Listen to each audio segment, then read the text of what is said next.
Meditators, welcome to another episode of the Market Meditations podcast. Today, we've got a guest outside of the crypto sphere coming in who can bring so much value into the people in the crypto sphere.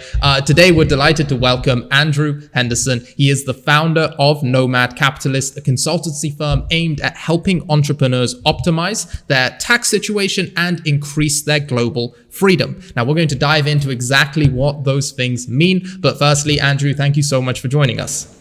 It's my pleasure. I often see across your materials, channels, and websites, the idea of going where you are treated best. Now, at first glance, it's hard to know exactly what that means, but it seems to be a core philosophy of yours. Could you explain what that means, why it's important to you, and why people should care? Well, it stems from the mid-1990s. My father would come home, he would bring the Wall Street Journal, he'd say, look at this index of economic freedom, or look at this report, or look at that. And the trend was the same. The Western world was in decline. He was a big proponent of books like The Fourth Turning and the idea that the world wouldn't remain the same. And so one time, when friends of mine at school were busy plotting to spend the rest of their lives in Cleveland, Ohio, where I'm from, because their parents would need them in the future, my father said, listen, we're going to take care of ourselves. We've worked hard. We have this very kind of Protestant, as I would call it now, lifestyle where we've saved money, we've insured, we've done everything we need to do. You don't have to worry about taking care of your family. You should go where you're treated best. And the idea was that may not be in Cleveland. It may not be in Ohio. It may not even be, as he said, in the United States. And so it kind of dovetailed with the fact that he saw the world changing. No empire remains an empire forever. No place that's number one keeps that position forever. And so what I look at today is many of the Western countries that people live in are what I call legacy brand countries. They were great at one time, but just like businesses passed down from generation to generation to generation, lose the luster because the fourth generation doesn't understand the hustle the first generation had. They lose touch with that. So do countries. And so what I've said is, if you're paying 30, 40, 50% in tax and not getting much back, you've seen that in the last couple of years. If you are being antagonized as an entrepreneur, if you're seeing increasing regulation as you are in the crypto space, where governments want to come after you, if you are seeing your freedoms being taken away, if you're seeing that the men or the women where you live that you want to date aren't what you're looking for, there is a place where you can go and be treated best. And so, your country's probably not number one in any metric, let alone all of them. And so just as the U.S. ranked more highly back in 1997 for economic freedom than it does today, I think a lot of Western countries have dropped in all regards. And my idea is cherry pick from the buffet of countries where you can get the best of everything. That really sums it up nicely. I like the terminology, which I haven't heard before. The legacy brand countries, it really encompasses the idea which you're putting forth. Now, I think personally, I'd agree. I'm not quite knowledgeable enough to have a qualified opinion there, but that's because it's never been something I've dived into in a lot of detail until it's bad for SEO, but the certain virus went around that changed the situation of the world a little bit, in which I really started to think of this. So only in the last few years, but obviously you've built an entire business. You've been doing this for years. Was there a key event that really triggered you to dive into this and decide to dedicate your life to this?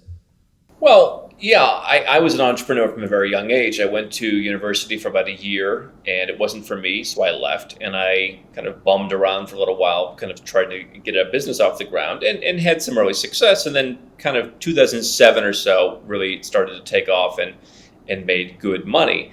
And I went back to my libertarian roots when I was 15, 16 years old. Why do I have to pay so much tax? But this time it was for real.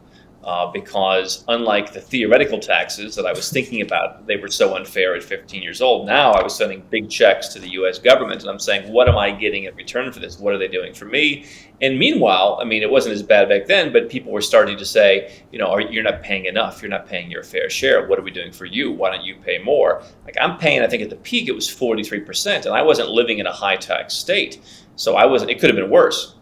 And so I thought to myself, holy cow.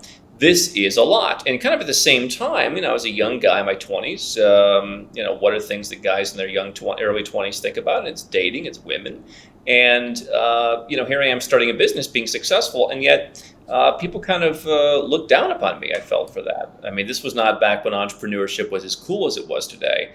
And yet, when I would go on trips to Europe, people found it fascinating. Later, when I would go on trips to Asia, people found it fascinating. Oh, you should be 50 years old and starting a business. You're 26, we're 24. What's going on? And so I kind of put the two together and realized, hey, I want to move overseas. I want to spend my time traveling. I want to explore the world. And at the same time, what happens to my taxes? Do I keep paying 43%? And so I kind of went down that rabbit hole, and it took me a number of years to kind of figure this out. And so, eventually I would sell everything in the U.S., sell the businesses, get out of everything, and sell my house and be a perpetual traveler. And that's why I've built this lifestyle today, where I have a sub 1% tax rate. I have multiple citizenships. I have kind of this freedom lifestyle where I get to keep more of my own money and support the countries that I believe support me. It's interesting how the US, with the global brand, or in your words, legacy brand of being the home for freedom and capitalism, one would expect entrepreneurship to have been absolutely the most respected and cool, interesting thing to do over there. So really interesting to me that when you moved abroad is when that became a lot more accepted and you felt more at home and enjoyed it.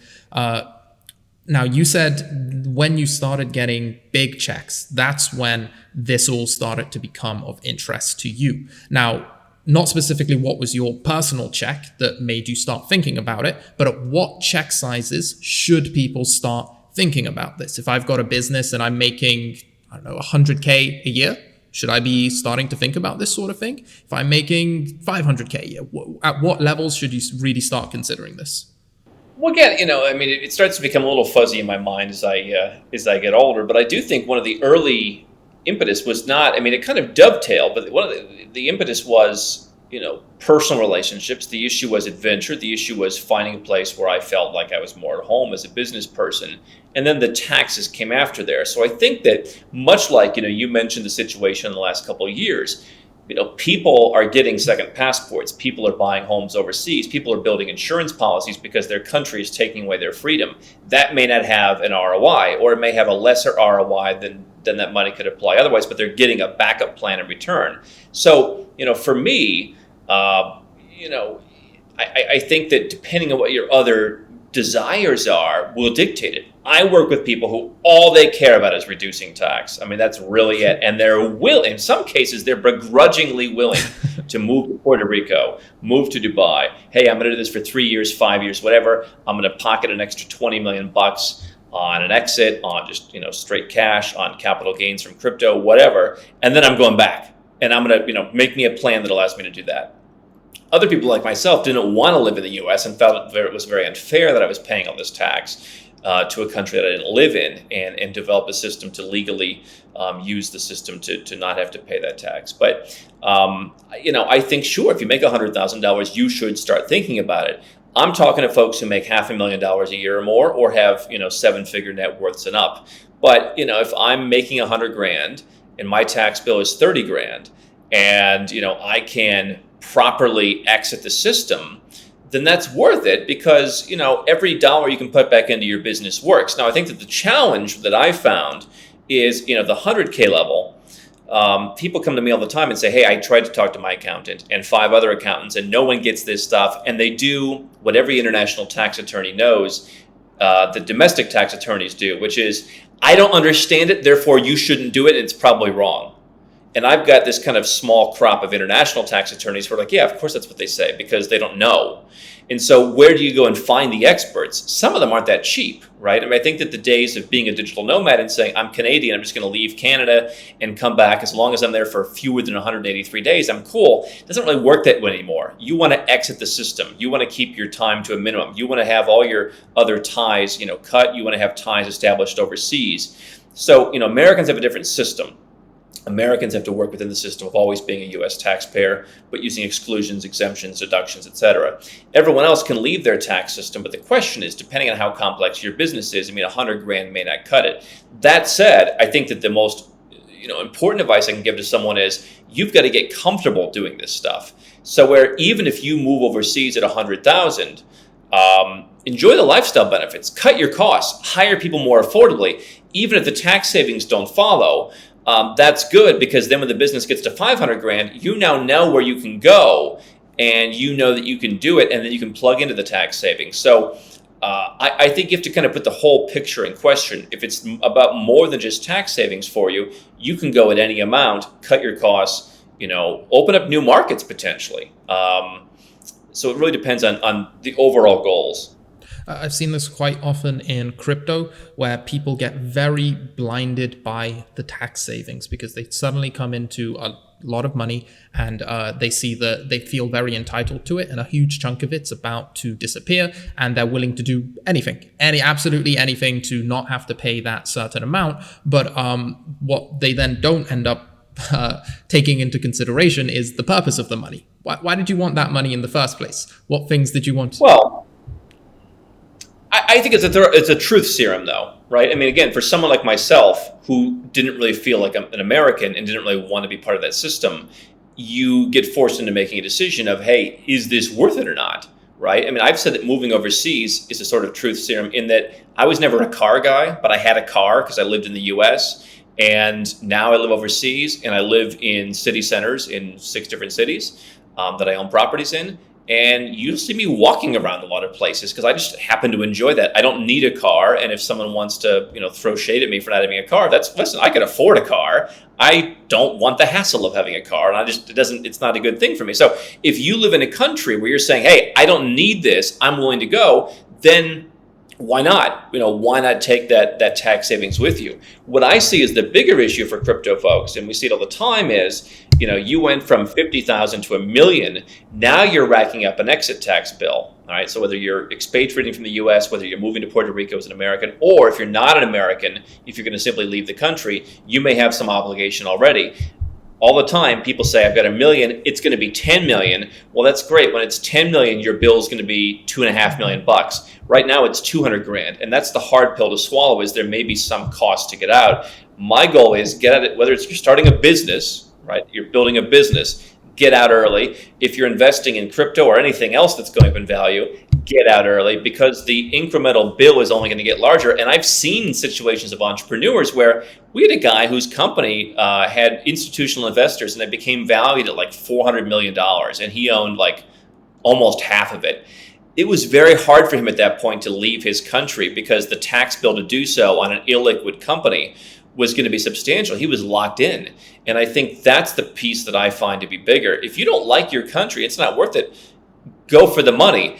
I think for most people, it's about more than just money, though. And I think when you go overseas and you realize there are other countries that have a lot of the lifestyle benefits you want and more, then you'll quickly realize it was worth it. Exactly what I wanted to emphasize was that last point of that there is so much more than just the money, and with every caveat of, hey, you can cut your tax bill now or later, there needs to be the utility of the money, because money is a means to an end. That money you get, what is it going to get you? What else can you get? Where you're going to go? And also, most people don't know what else there is out there in the world outside of their country, because they've never even considered it as a possibility, because while it's becoming increasingly more popular, I definitely wouldn't say it's even close to the norm for people to do this sort of thing yet, and leave their country, go to different places. So how about we start with, we've broken down a few of these, but what would you systematically list out as the things someone should look for in a country? Because step one is see if you're in a position where financially it makes sense, because if you can't afford to do it, it's probably not going to be possible. But once you can, and your job situation makes sense too, okay, now what are the things I'm systematically going to go for looking in a country? You mentioned women, you mentioned security, you mentioned freedom. What else is there? Well, I think the first thing you want to consider is you're not looking for one country. And so if you go back to my father's story in the 90s, the idea was, hey, maybe we should move to New Zealand. What would that have looked like? We're gonna move all the furniture into a truck. We're gonna put that shipping the container on the truck, and then it's gonna go in a boat. We're gonna just kind of migrate everything to New Zealand, or Chile was discussed, or there were a couple of others. I think that's not the way you want to do it in the 2020s. What you want to look at is what role does every country serve? And so if I'm looking for a place to live, yeah, I'm going to look at the weather. I'm going to look at the social relationships. I'm going to look at the networking relationships. I'm going to look at what kind of a person am I, right? I maybe don't mind keeping more to myself and spending a lot of time on my own. Other people, they really want to be somewhere where they're networking. So, I know a lot of people who live in Portugal and they all get together and they network. I don't necessarily need to do that as much. And so, that's what you have to ask yourself is, so where are you going to be spending your time? And that could be one country, that could be two countries, that could be what I call the trifecta, where you have, one home potentially on each different of the main continents, and you kind of get a little bit of a taste of each year, and that could be tax friendly. Maybe you want to be nomadic. I mean, there's so many different ways to live. And so depending on the way that you choose to live, you're going to choose what it is that you're looking for. I mean, for me, I will get the networking certain times of the year, and then I'll come back to a home where maybe I'm more on my own. And so, for me, it's a matter of a feeling. If I'm in Kuala Lumpur, if I'm in Belgrade, if I'm in Bogota, hey, other people might like Medellin and Colombia more, but for me, just the way I feel in my body, I feel better in Bogota. When I got off the plane in Bangkok for the first month I spent there, I just felt badly the entire time. I think you want to listen to the way your body feels because, hey, Bangkok may be great for you, but I happen to prefer Kuala Lumpur, even though people say there's not as many dating opportunities, it's not as active in terms of culture. I happen to like the more British vibe. So you want to look at that, but you want to look at each different aspect, right? So if I'm living in Kuala Lumpur, Malaysia, I'm going to say, hey, I have some money that I cashed out of crypto, for example. Where do I invest it in Asia? You probably don't put it in Malaysia. You want to go kind of down the spectrum, looking at a Cambodia, for example. Okay, I want to have some money in a bank that I can use to fund deals or hold in a brokerage account. You probably want to go up the ladder to Singapore, for example, right? And so, again, every country is serving its own purpose. I think people are looking for this kind of panacea. If I live in Malaysia, I'm not a Malaysian citizen. I almost think that's better, right? I mean, people who are on residence permits, who are foreigners, who bring money to put in the bank and spend money at restaurants are looked at more favorably in many parts of Asia. You don't want the citizenship. You want to have the citizenship somewhere else. So I have, for example, a Caribbean citizenship, among others, that allow me. I don't live in the Caribbean, but I use that citizenship for its great visa-free travel. Nobody bothers me. That doesn't have a bad reputation. It's not one of these countries that people have a grudge against. So I'm going to kind of say, okay, best citizenship is, these handful of citizenships. Best residence is these. But when it comes to living, I mean, you have to evaluate what it is that you like. And, I think there's so many factors.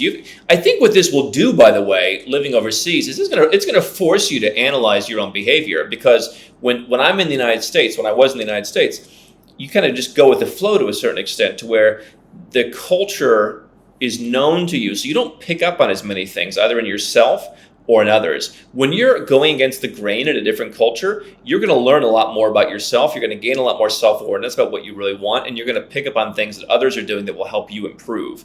And I think you can use that to kind of create your profile. I think anyone's lying if they think you're going to create the perfect profile of where to live on day one. It's going to take some exploration. Also, just from a probability perspective, the chances that you were born in the country and specific place in the country that's going to be the absolute best and happiest you'll be anywhere in the world is pretty low, given the amount of destinations, cultures, and different places all over the world.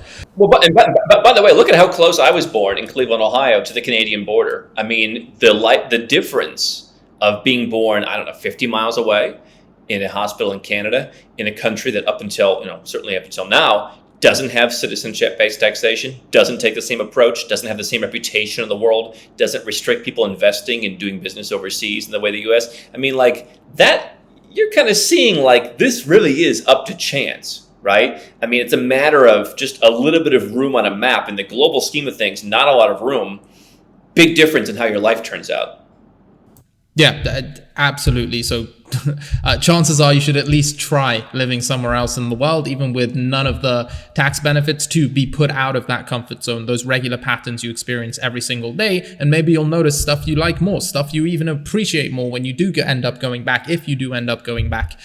Now, you mentioned a few things which I'm really eager to dive into. I know our listeners are dying for us to go into the investment side of things, the global investment side of things, but I'm going to save that just a little bit longer. You mentioned, now this is something I haven't really looked into at all, and before coming across you, I never considered it, having more than one citizenship.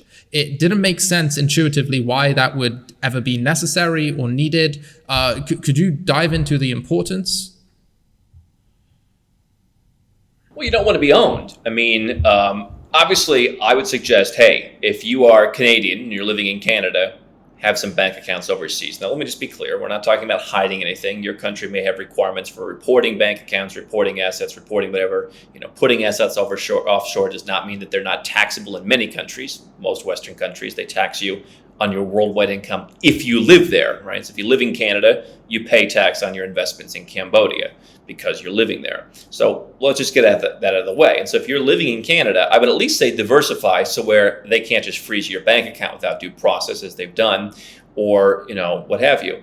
But imagine right now that you're Russian and you're against Putin, but you're thrown into the basket of places where your visa is being canceled. You can't get a residence permit in various places. You've got a problem. Now, in some of those places, if you're Russian and 3 other passports, that's not going to help. But that's not always the case.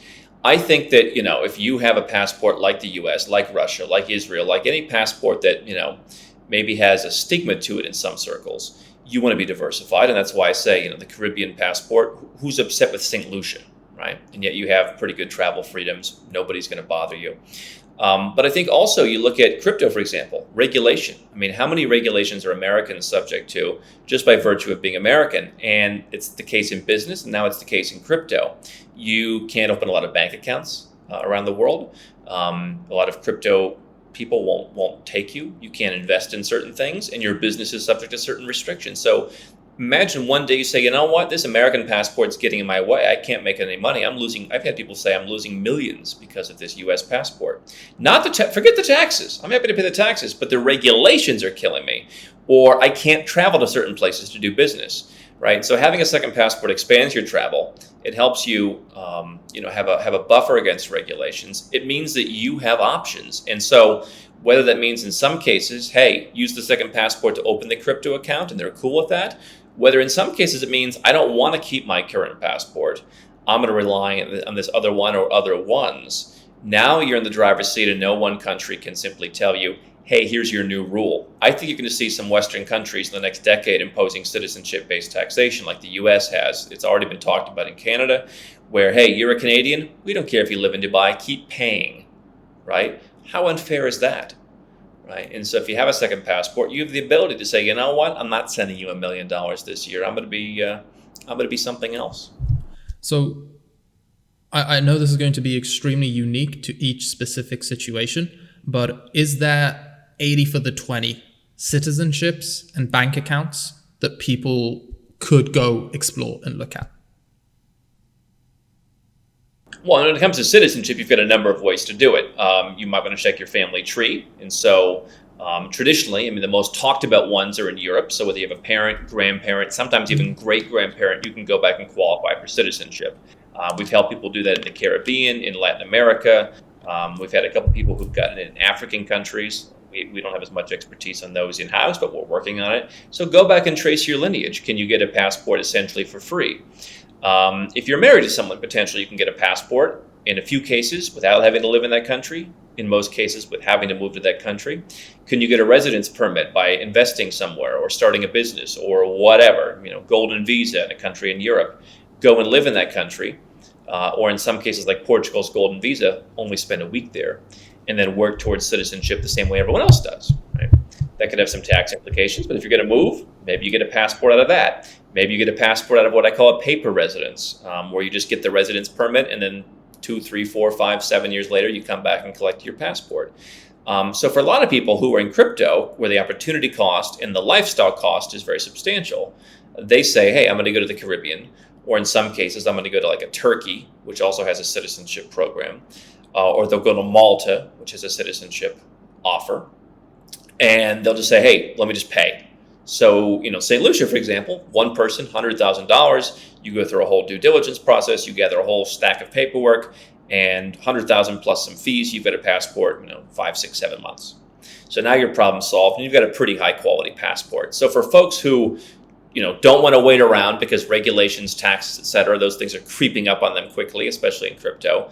That's what a lot of those folks do. But there are numerous different ways to get citizenship. It just so happens that folks who have an opportunity cost, don't want to spend the next 5 years living in some country they may not want to live in when they can just make a donation. So I think I have some Turkish lineage I need to look into and see what I can do with that. But I actually, it might be common knowledge, but I didn't know you can trace your family tree and try find heritage and get citizenship through that. So great alpha for our listeners.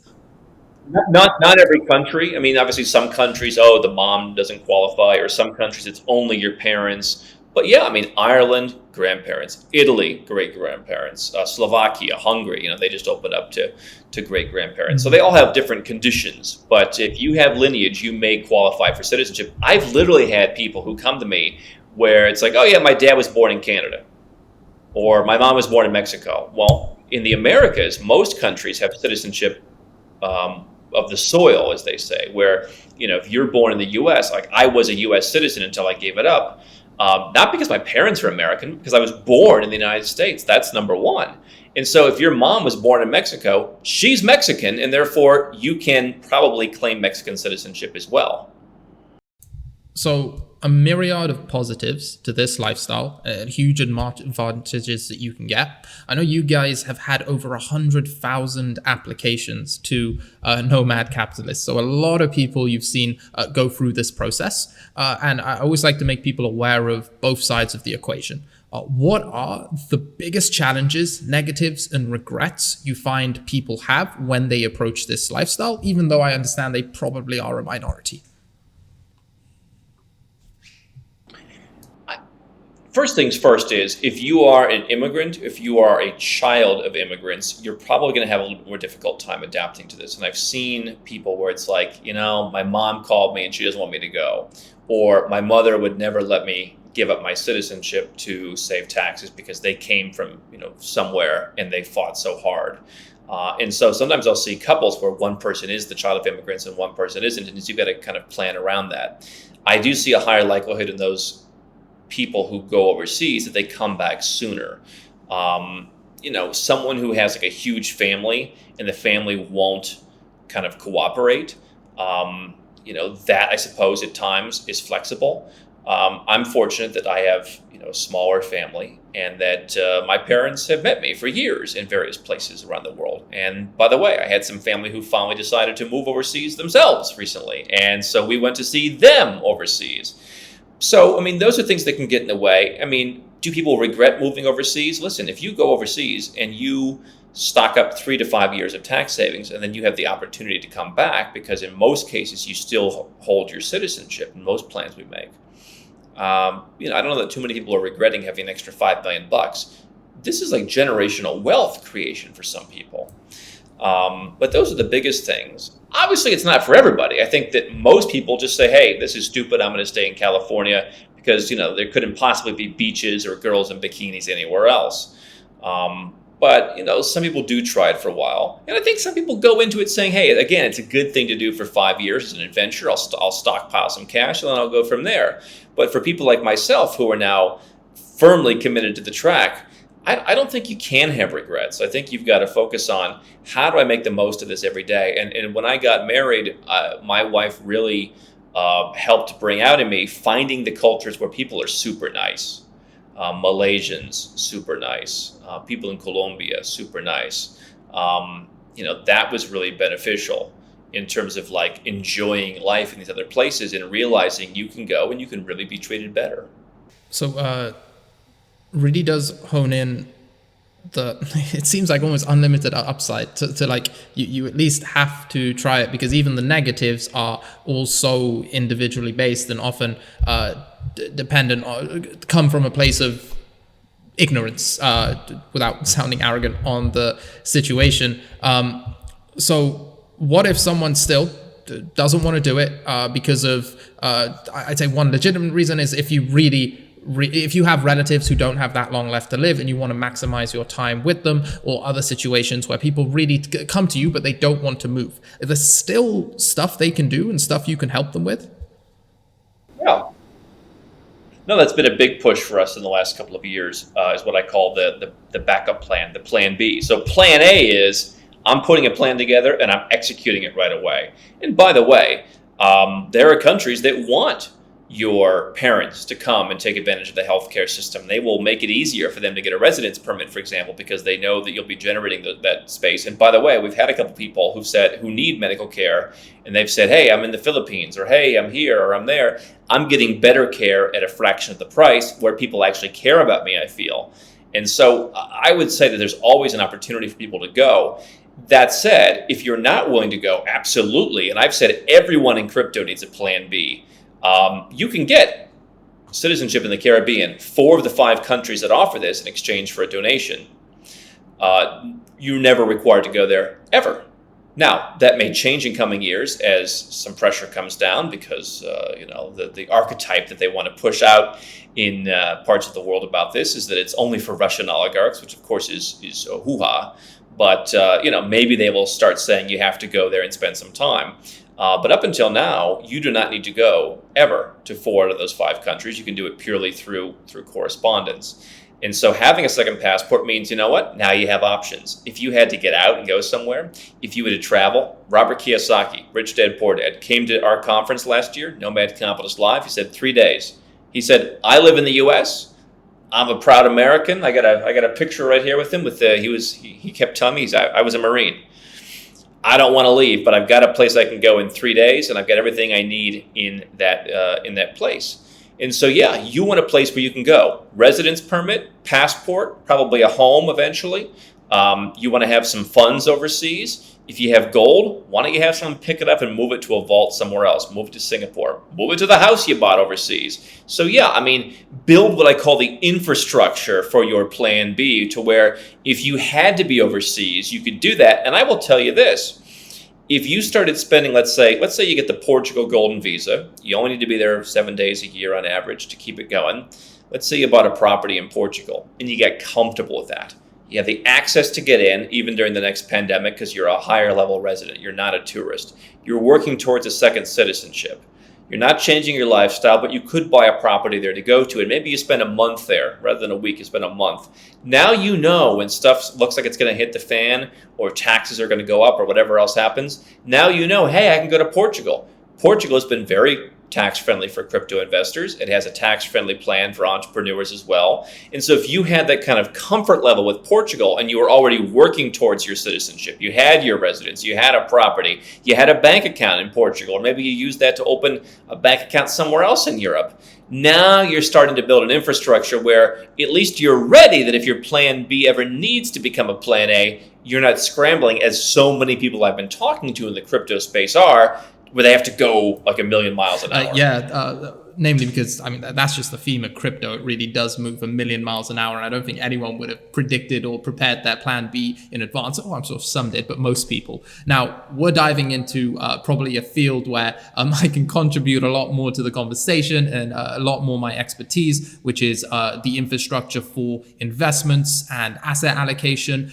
Before we dive into that, and I know we could spend a whole hour discussing everything we have so far, anyone who wants to find out more about second citizenships, more about where to move in the world, what are the top resources you would recommend? Where can they find out more about this?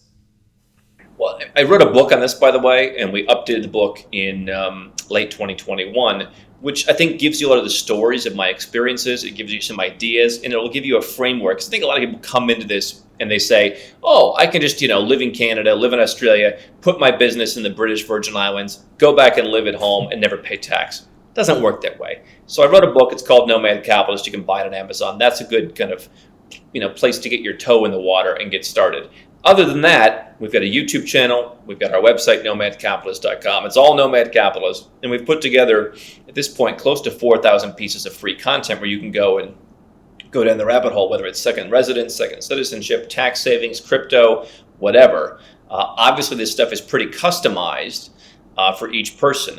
When someone comes on board as our client, we're probably going to ask them 200 to 300 different questions to get into what I call the nooks and crannies. So it's hard to make a video that's watched by 100,000 people and address situations where there's 250 questions. We've got to ask someone to find out what is the best strategy. But you can at least get an idea from the book, from the videos, from the articles. Oh, fantastic. We'll make sure to include links to all of that in the description of the podcast for anyone who wants to find out more.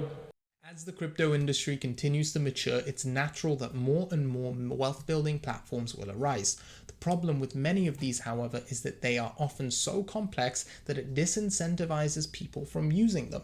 This is why I've partnered with Nexo, one of the top crypto lending platforms in the world. With over 1.5 million users and 15 billion assets under management, Nexo combines the yield earning features of crypto with the familiarity and ease of centralized finance. Nexo allows you to earn interest at a competitive rate on crypto and fiat. They also allow you to take out loans using crypto as collateral so that you have access to cash without needing to sell your investment. You can even trade directly on the web platform and mobile app in an intuitive and secure way. If you're looking to embark on the journey to financial freedom whilst minimizing time and frustration, I highly recommend you check them out by visiting nexo.io. That's nexo.io. Now, diving into asset allocation, global investing, what are the core principles of creating a global portfolio, and how does it differ from one who's just in their home country creating their portfolio there? Well, I think a lot of people make the mistake of, I'm internationally diversified. I have an ETF that trades on the New York Stock Exchange, for example, and they have some exposure to Asia. Number one thing that I've been a big proponent of for many years is frontier markets and emerging markets. And so, again, I mentioned Cambodia. I've been doing deals in Cambodia for a long time now, and it's a dollarized economy. There's been no recession for 30 years. I've been pretty successful there, primarily in the real estate space, and I think it will be even better in the years to come. I mean, that's, frontier markets. You see countries like Uzbekistan starting to open up. I mean, these countries may have 6 listings on their stock exchange, so you're probably focused more on real estate. A market like a Colombia is more of an emerging market where you can earn higher yields. So that may be less growth focused, although there's still decent growth, but it's more of a yield market. Turkey's a market that I think is kind of, while relatively developed, has gotten so badly beaten up in so many ways that not only can you get citizenship by buying real estate there, but it's been a place that's kind of seen as a basket case, and potentially, if you buy correctly, you can hold your value in dollar terms and grow as the country, rebounds in the coming years. I'm looking at markets that are undervalued, markets that people haven't heard of. Lots of Chinese investment in a country like Cambodia, especially along the coast, which is now overpriced compared to when I was going there a decade ago. So I'm looking at markets people aren't talking about. Beyond that, I'm looking at, if I've got a stock portfolio, I'm not giving you financial advice, but if I've got a stock portfolio, how do I make sure that if I'm in the US or the UK or the EU or whatever, I'm not left holding the bag if those markets slow down? What are the markets that are the growth markets? So I want to have some exposure there. And then I'm also looking at putting together, a portfolio of real estate in markets that potentially have some growth in places that I want to live. So I have homes in countries that primarily would give me residence or citizenship in exchange for buying there, which enhances my personal freedom options. It enhances my lifestyle options. It means that I'm not coming as a tourist. I'm coming as a welcomed resident or a welcomed citizen. And so I have places where I can go. And by the way, these last 2 years, I have not been stuck at home. I have been, out traveling the world and have been free. And so, on top of that, a home in Colombia, I do think sees appreciation potential. A home in Georgia has done very well. Property in Montenegro has done very well. Serbia has done very well. Malaysia, not so much, more of a lifestyle thing. So I'm going to have homes that I can live in. I'm going to use it to fuel my lifestyle, fuel my residence and citizenship portfolio for my options. I'm going to have, if I'm in stocks and things like that, if I'm in precious metals, I'm going to look at vaulting some of that somewhere else or keeping it in my own homes.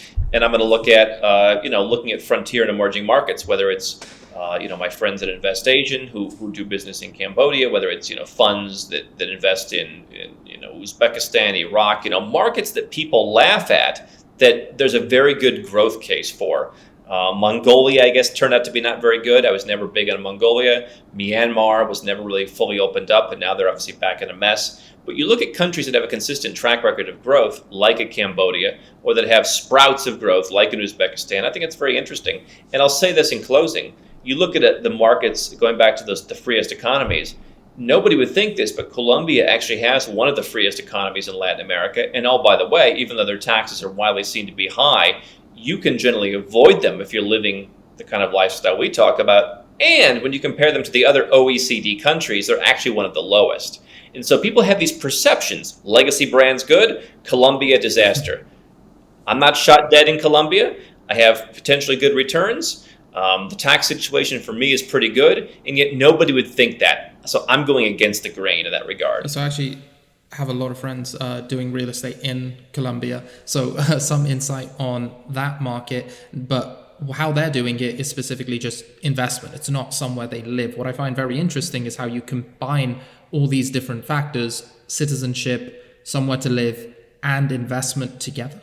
Now, do you find you have to compromise to do that? For example, the place you want to live may not be the best investment, or the best investment may not be exactly where you want to live, even within the confines of that country. And how do you balance that? Well, yeah, I mean, my lifestyle real estate portfolio of homes, first of all, I'm the Nomad Capitalist. And so me doing these deals fuels R&D that I offer to our clients. And I realize, hey, I need 7 different people to set up this home, residence, and everything in a particular country. I do it myself. I suffer the slings and arrows, and then I can better offer that. So I'm in a little bit different perspective than both. But if you look at my lifestyle portfolio, it's, I guess, a small single-digit percentage of my net worth. And so I look at it as, listen, I have done deals. Colombia, for example, I bought something that was not really that much more than the requirement that I need to fulfill for the immigration.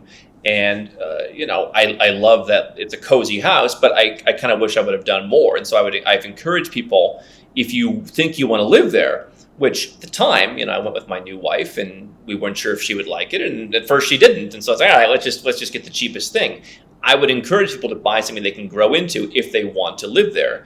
But I think you've got to be clear on your goals. I mean, for me, I want to have homes where I can store stuff. I have all my clothing. I can store, some supplies. And, other people want to rent it out on Airbnb. Other people want to rent it out when they're not there. I also think that if you bought a house and you get in there and you like it and you just kind of make it your house, maybe that facilitates extra deals where you have pods, right? I'm in Colombia, I have my house, and then I buy 3 more like it once I know the score, and those are all rentals. So I think that, it's up to you. For me, I've decided that for the R&D benefits of my business, as well as just the personal peace of mind, it's worth, 2 or 3% of whatever it is of my portfolio to own property. That's up to you to decide how you want to handle that. It's a personal decision. I don't want to chase down rent checks. I'm so glad you mentioned 2 to 3%. So only 2 to 3% of your total portfolio is properties. Did I catch that right? I'm spitballing it. I guess I'd have to think about what it is, but it is some of the single. You could also debate, what's the value of a business, what's not. But just kind of a liquid assets. It's maybe a little bit higher than that, but yeah, I mean, it's small. It's not half my money, right? Because when you're in the U.S., everything seeks its own level, right? I mean, why does everyone end up broke in most countries? I mean, I always tell the story of a guy who makes 300,000 euros a year in Copenhagen. The guy tell me this story. He gets a mortgage in the best house he can afford. He gets the biggest mortgage he can. He goes out and leases 2 cars because his wife has to have the status and he has to, have the status for his job. He sends his kids to the private schools and he has this relatively high income and ends up with 0. Why is that? Because there's an ecosystem that has to kind of eat up all of his income, and then of course taxes on top of that. For me, I like to live in the life where I'm putting low single digit percentages into property that I own free and clear because I hate debt, and it's harder to get debt overseas. And then being able to put the rest of the money into other assets. So I'm cutting all the nonsense to the bone. Even if from a high level, I think me and the listeners would be absolutely fascinated, Andrew, if you would share your rough percentage allocations to different assets and what assets you consider yourself. I'm in a lot of different assets. I don't know that I have the percent. I guess I could go and find the percentages. And when you do what I do, I have kind of very advanced spreadsheets because we have banks and we have all kinds of stuff all around the world. I don't know. I think that what my decision has been in terms of the decision is I am more of an entrepreneur than an investor. I have people that I know who are in my network who help me with the investing side. I mean, my father was in the investment business, so I know about investment, but I've decided I want to hone my skills as an entrepreneur more. So I don't know that there's 100% strict discipline to saying I must have 15% in crypto. I think that it gets there and then, you run a business and you're more focused on running the business than on, oh my God, I just took another dividend. How do I get 15% in there? But it's crypto, it's real estate, it's REITs, it's stocks, it's it's some income. It's really all over the place. And so, if Cambodia falls apart tomorrow, or if people talk, oh, look at Ukraine or something. Obviously, what's happening there is very sad, and I think I missed the boat in Ukraine, which the time to buy up until recently was 2014, 2015. I would be in Ukraine for 1%, so you can afford to suffer a loss there. I don't know that I have exact percentages. I try and go in on deals that I feel comfortable with. I try and use it to build the business. I try and use it to build my lifestyle. And I think that, to your point, right, I mean, this is not all about tax. It's not all about finances. I mean, in Kuala Lumpur, when I found properties in foreclosure that I could add some value to during the pandemic, I took advantage of that. And it wasn't about, what percentage am I operating in?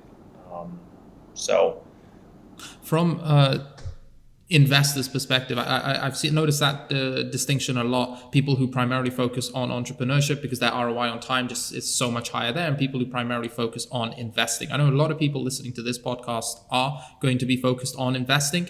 And one thing I'd like to bring up, which we didn't mention earlier, is you said, hey, you can go for 5 years and save a few $1 million on taxes and then go straight back. Now, what people don't consider is the compound interest on that saving at such a young age. Because 15% saved now, if you're in your early 20s, even early 30s, is going to be worth so much more than that same amount saved later. So it can compound to huge amounts, and something people should seriously weigh the opportunity cost on. Well, and by the way, I mean, listen, crypto is an opportunity cost game, which is why when it comes to citizenship, you've got time cost, you've got opportunity cost. Hey, if I don't make some kind of move, people tell me, with this citizenship, I'm going to pay a boatload in tax. Primarily, we're talking about Americans where, if you expatriate and you have a net worth of less than $2 million, you've got a much easier life than if you have over $2 million. And so, someone who is at $1 million in crypto and it's going up quickly, they don't have 3 years to wait around no matter how much money they save, right? Because they're going to, in 3 years, going to be at 10 million. And so the cost of not expatriating, if they're purely focused on tax, is going to be too high. They have to take the hit and buy the $100,000 passport in order to facilitate their tax plan. And so I think that I'm a big believer in opportunity cost. Obviously, from my perspective as an entrepreneur, if you're like many people I work with and every month you've got $1 million in free cash flow, going and buying that $500,000 house seems more palatable than saying that $500,000 will become $5 million in the next 3 years. But I would also say, listen, going back to the earlier example, if you don't have your infrastructure put together, I don't care if it's a plan B to start, you're going to eventually find taxes, regulation, and lifestyle issues that are going to strangle you if you're in crypto.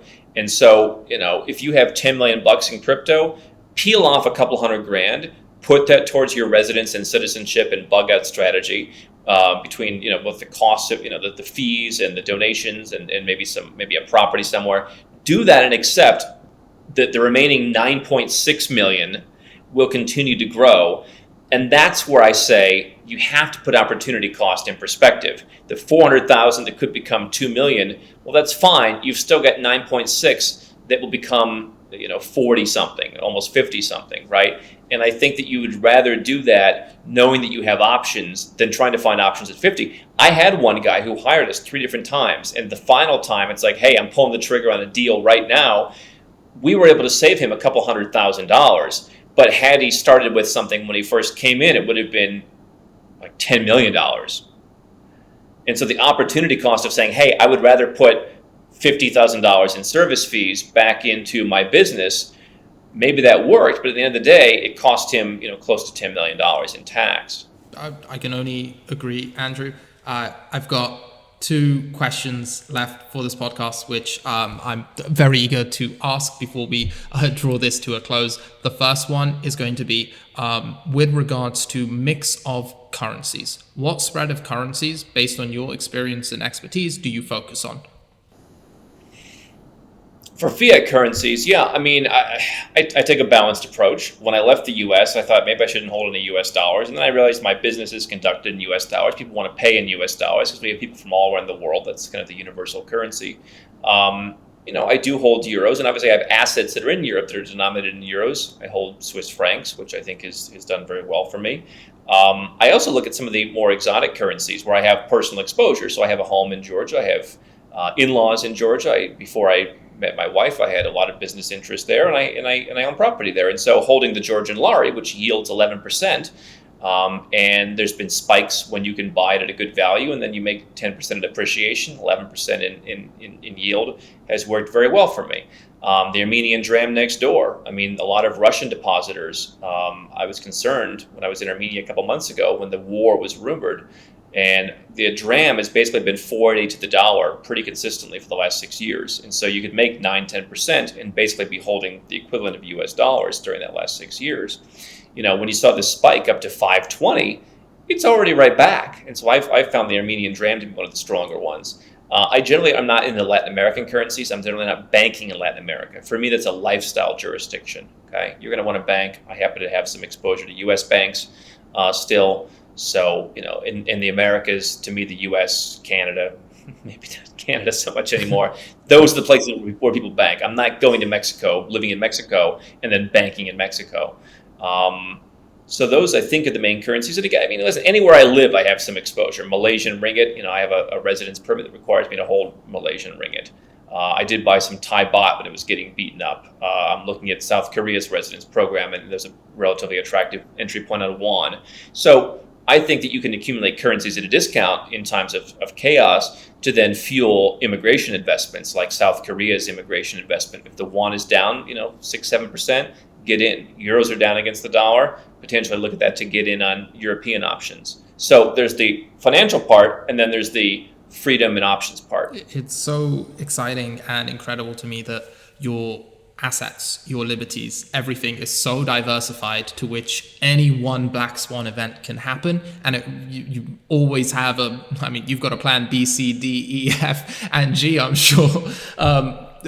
Something I think I'm going to strive for more and taken away from this podcast, especially, and a lot of our listeners will as well. Now, last question I had, which is something crypto people worry about a lot, and I thought you could deliver a lot of value on, is security considerations when you're traveling, when you have a high net worth that can be accessed pretty easily. Like a wrench attack is a serious thing for crypto folks. And for those who don't know, a wrench attack is when you are physically attacked for your digital assets.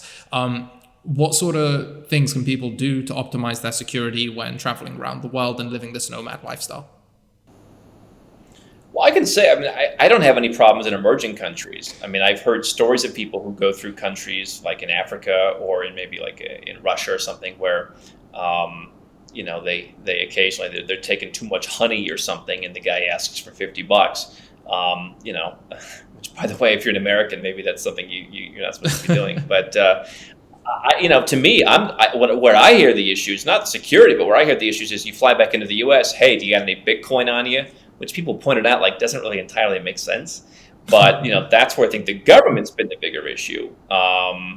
You know, certainly I think that in Latin America, the customs and that kind of thing is a bit more strict. In terms of people on the street, I mean, I think, you know, have a property, have good at-home security. I think, you know, what I've suggested is consider some kind of a vault for some of your hardware, you know, wallets. You know, find some place that's either nearby, find some place that's under the Zurich airport in Switzerland, whatever it is, and distribute there so you have assets. But I think most countries in the world are pretty safe, including the ones that you don't think about. The Middle East, tax-friendly in many cases, one of the safest places in the world. They don't tolerate that. Eastern Europe, Georgia was one of the top 10 safest countries in the world. You know, places like Serbia rank pretty highly. So I think Eastern Europe has been good, and that's been a pretty freedom-oriented place. You can get tax incentives there. The Middle East obviously has tax incentives. So those are two very good regions. Obviously Singapore. I mean, there's plenty of places that are just really safe. I think Portugal gets pretty good scores. So I would just I would go to a safe place. I found most places are safe. I had a gun in my face in Managua, Nicaragua. You should never spend your time in capital cities in Central America. You just don't. But outside of that, outside of Johannesburg, South Africa, outside of, interestingly enough, San Salvador, which is kind of cropped up as a crypto place, I felt safe everywhere. I've walked around at 1 a.m. with stuff.